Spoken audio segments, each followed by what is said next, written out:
میری کہانی کا شیرشک ہے ظلم کی دیواریں۔ یہ کہانی صرف میری نہیں بلکہ ان کئی عورتوں کی ہے جو ان ظلم کی دیواروں میں گھٹ گھٹ کر دم توڑ دیتی ہے۔ کہتے ہیں گھر اینٹ پتھر سے نہیں رشتوں سے بنتا ہے، لیکن جب رشتے ہی سڑنے لگے تو دیواریں بوجھ بن جاتی ہیں۔ میں بھی ایک ایسا ہی گھر بسانے آئی تھی، سپنوں کی چوڑیاں پہن کر، بھروسے کا کاجل لگا کر، مگر دھیرے دھیرے ہر سپنا ٹوٹتا گیا اور ہر دن میرے اندر کی ایک عورت مرتی گئی۔ میں چپ رہی کیونکہ مجھے سکھایا گیا تھا عورت کو سہنا پڑتا ہے، یہ سب تو چلتا ہے شادی میں،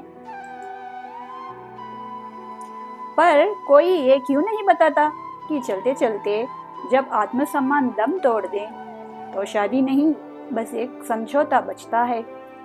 روز کا تانا، نیچا دکھانا، بات بات پہ چپ کروا دینا، یہ بھی ظلم ہوتا ہے جو کسی گھوسے سے کم نہیں ہوتا۔ یہ دیواریں جن کے بیچ میں رہتی ہوں اب مجھے دیکھنے لگی ہیں جیسے انہیں بھی افسوس ہو کہ وہ میری گواہی بن چکی ہیں۔ میں چیخنا چاہتی ہوں مگر آواز خود میں ہی گم ہو جاتی ہے، کوئی نہیں سنتا کیونکہ میں نے کبھی کہنا سیکھا ہی نہیں۔ پر اب نہیں، اب مجھے چپ نہیں رہنا، اب مجھے اپنے لیے کھڑا ہونا ہے، ان لاکھوں عورتوں کی طرف سے بولنا ہے جو ان ظلم کی دیواروں میں روز گھٹتی ہیں۔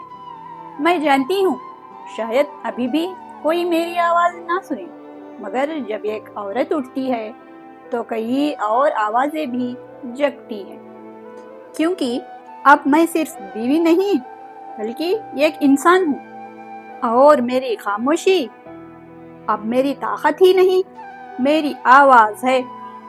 اور اب ہمیں ان ظلم کی دیواروں کو توڑنا ہے۔ تو دوستوں بتائیے کیسی لگی آپ کو میری یہ کہانی؟